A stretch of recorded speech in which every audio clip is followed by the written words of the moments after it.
Hey, welcome to another online training series presented by Black Tech Academy. My name is Caden Pardue, and I'm the founder of Black Tech Academy. And in this online training, we're going to be talking about Unified Modeling Language Diagrams, or UML for short. Now, you might be wondering why it's important. Well, in the software development game, we need to be able to model the real world with our software. And one of the best ways to do that is to create diagrams that allows us to sketch what we're actually trying to build, create a blueprint of how we're going to build it, as well as create a language that the software developers can understand so that they can actually go and create the software. So again, you're going to learn a lot about UML. I'm excited that you've joined it. And at the end of this webinar series, I got a special treat. I'm actually going to be interviewing a customer that I've worked with in the past, and he'll share with you how great UML diagrams were for his business and how he was able to use those diagrams for his legal team, as well as understand exactly how we build software as software engineers. So stay tuned.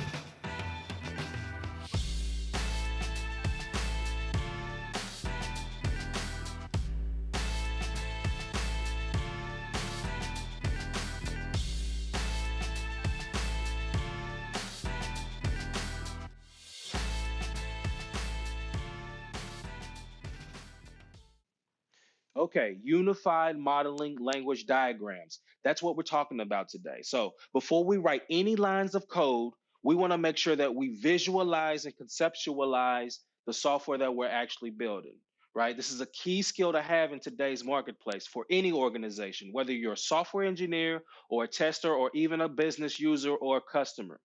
So software applications are very, very complex. Before we write any code, we want to make sure that we understand exactly to the T how we're going to build it. That's why UML diagrams are important, and that's what we're going to focus on today. All right, so I'm going to run through this intro pretty quickly. My name is Caden Pardue. Again, I'm the founder of Black Tech Academy, and I started programming at 16 years old. I wanted to be a game developer. I wanted to build my very own video games, but I didn't know where to start, right? So, how many of you out there don't even know where to start? You're like, hey, Caden, I've never even known anything about how to use a computer. I'm from a different, discipline or a different type of field, and I'm coming into technology. Where do I start? Listen, I was just like you. I asked the same question, where do I start? Right? So the first thing that I did was I started learning on my own, right? So I started to learn web development, and I created my own website to attract other game developers to my website to teach me how to build a video game. That was my goal. That was it, right? And so I had that website for about 6 years, and I look up and I see that, wow, like I've got a community of over 6,000 people, 1,000 of which maybe are actual game developers teaching me how to write code and build video games. And I say, well, damn, like I've never even built my own video game. Here I am doing a lot of the website stuff. So that's kind of the spark that led me down the path of web development. And that's how I got started into building websites and eventually software engineering as a whole.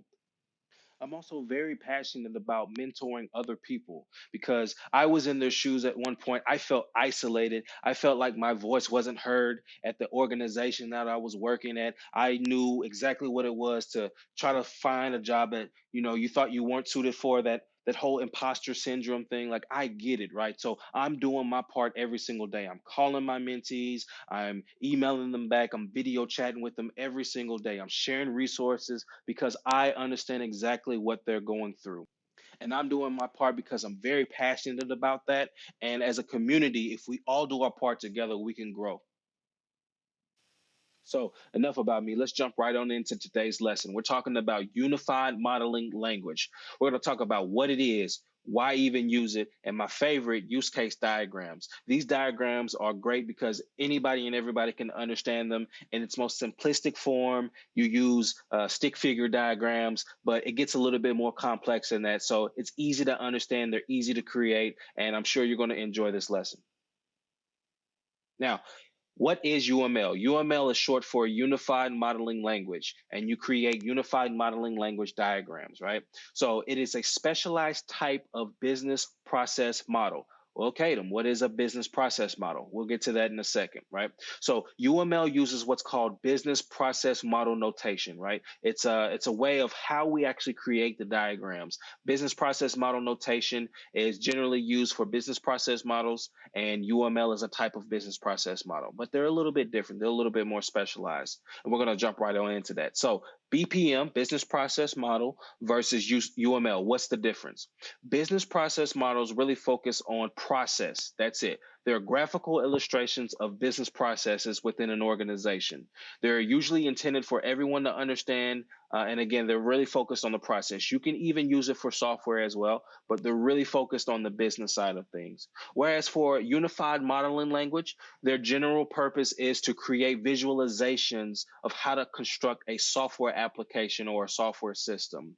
As such, they're usually intended for software engineers or technologists or analysts, project managers, if you will, those sorts of things, right? And unified modeling language diagrams are really focused on object oriented design. And we'll kind of separate the two in a second. But for now, let's focus on the unified modeling language itself. So, what are the different types of UML diagrams?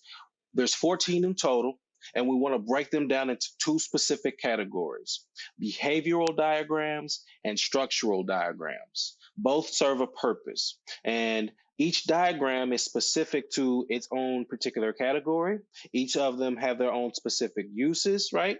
And own benefits. But it's important to understand this part, right? You don't need every single diagram to really truly understand how to build your software, right? These are just tools, right? So if you only need two, then you just need two. What we're going to do is we're going to talk about a behavioral diagram today, which is a use case diagram. So I have on the screen here 7 behavioral diagrams. We've got activity diagrams, use case, interaction, timing, state machine, communication, and sequence. These really reflect the behavior of the system, how the system should act, or people who use the system should act, right? So the behaviors around the system as a whole. Whereas the structural diagrams, class, object, component, composite structure, deployment, package, and profile, these are really representing how the system should be created. And these get more technical in nature. So behavioral diagrams are more higher level, structural diagrams are more lower level. So there are 3 main components to creating a use case diagram. The first one is a functional requirement, and that's represented as a circle with a verb inside of it that represents an action or functional requirement of the system. So right to the left on the screen, right to the left of functional requirements, you see a circle with the word login. Login is a verb, and it represents an action that someone can take on the system. That's called a functional requirement. Next, we have an actor. An actor represents who can actually use the system. It could be a human being, it could be an organization, it could even be another application. Those are usually represented as stick figures. Right to the left of that, you see the stick figure of the owner there. The third and final component to a use case diagram is a relationship. And a relationship is represented as an arrow, and it describes the relationship between the actor and a use case, right? And so we typically use straight arrows for that. So again, these are the 3 pieces to creating a use case diagram. And on the next slide, I'm actually going to show you what a use case diagram should look like.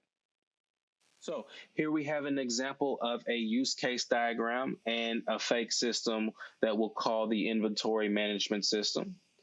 The system itself is represented by the big egg circle, and inside of that circle represents its functional requirements in the smaller circles.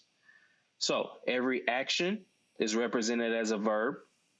So purchase stock is a functional requirement, and the relationship between purchase stock and payment for stock is the arrow you see pointing down from purchase stock that says include. So a purchase stock can include a payment for stock. Now, on the outside of the system, we can see our actors. For example, we see owner on the left, and he can purchase stock as well as create a payment for stock. And we also see other actors such as the supplier who can also create a payment for stock. Now, this is a use case diagram in a nutshell. It's not hard to understand, but if you understand how to actually create your use case diagrams, you get a better understanding of all of the different functional requirements that a system needs to be able to do. So here's another example of a use case diagram. Again, the blue box represents the system. The border around the blue box represents the boundary of that system. And inside that system, we have the functional requirements represented as those circles. On the outside, we have our actors. In this case, we've got cellular phone, external phone company, and customer. And each one of them can act on the system using those arrows that point to the relationships to those functional requirements. But there are some caveats, and I want you to really understand this. Use case diagrams are typically developed at the beginning of the software development lifecycle. They're not really created at the end or in the middle of a project, and you're like, oh, well, how do I build this thing? They're usually thought through at the very beginning. And they're collaborative. So you have conversations with other stakeholders and testers and software engineers and everybody in between so that everyone understands exactly what we're building. It only summarizes some of the relationships between use cases, actors, and systems, not all of them. It's not supposed to be representative of all of them. Typically, you want to get the most important ones on this diagram. It also doesn't show the order in which steps are performed to achieve the goals of each use case. So you might handle a call before you handle a message. There's no prioritization between the two actions that a user can take on the system. UML diagrams pretty much don't really care about the order of anything, really. And finally, if you have more than 20 use cases, you're probably abusing use case diagrams and you kind of want to sit down and rethink how you're creating them. And here we have our third use case diagram example. We have a vehicle sales system, it's more complex. On the outside on the right, we've got a customer and we've got an arrow pointing to the customer. Right below that, we've got new customer and old customer. This is what we call generalization, right? New customer and old customer can basically inherit everything that a customer can do, right? So you can think of new customer and old customer as children and the customer as the parent. But new customer and old customer can sort of, override anything that a customer is required of it. Now, we also have inheritance inside of our system with our functional requirements. Make offer is a parent, and make old customer offer is inheriting make offer. Make new customer offer is also inheriting make offer. So you can also inherit sort of different functional requirements as well. Finally, we want to represent a new type of relationship here with the extend. Make payment arrangements extends making an offer. And extend basically represents optional, right? So it's like you can optionally do this. You don't really have to do it. It's not required of the system in any way, but you have the option of doing it. Whereas with include, that typically reflects a base case, right? A base functional requirement. And then if you want to deep dive further into that, you should have an include relationship. So management can accept an offer, which includes managing offers as well, which is more specific to accept offer. And that's it. Even the most complex use case diagrams shouldn't have more than 20 use cases. In this example, we've got what? 9, 4, 5, 6, 7, 8, 9. Yeah, that's pretty good counting, right? So these aren't really complicated at all. Anyone can understand them, anyone can create them. Now, how do you actually determine the actors for your UML diagram? It's very simple. I want you to ask yourself these questions. Who uses the system or installs it or starts it up or maintains it or shuts it down, right? Is this system dependent on other systems? If that's the case, those other systems could very well be actors in your diagram. Who gets the information when they're using the system or provides information to the system?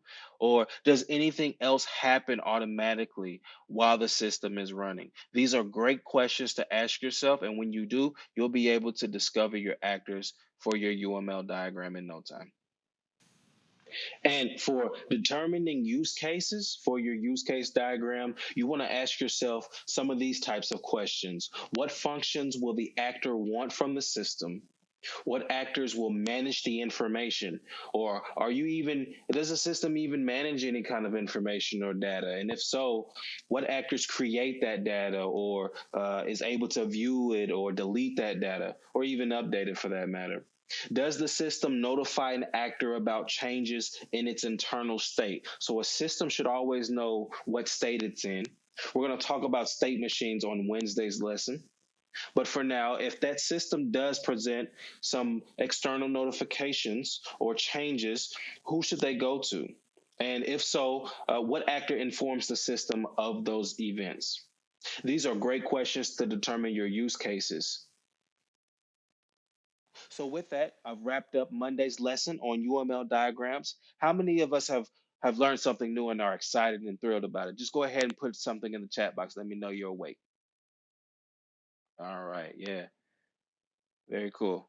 Very cool. So on Wednesday, we're going to be talking about class diagrams, object diagrams, sequence diagrams, and state diagrams. That's where you're going to get the maximum benefit. These are going to be like the most useful diagrams for you as a software developer or tester or even an analyst. So if nothing else, you want to come to Wednesday's lesson. So if you've got any additional questions, feel free to email me at katum@blacktechacademy.com. I always respond back. And until then, I'll see you at the next lesson. Congratulations on completing this lesson. If you haven't already, I want you to sign up for our email list. Just go to blacktechacademy.com and fill out the form, and you'll get content directly to your inbox. See you at the next lesson.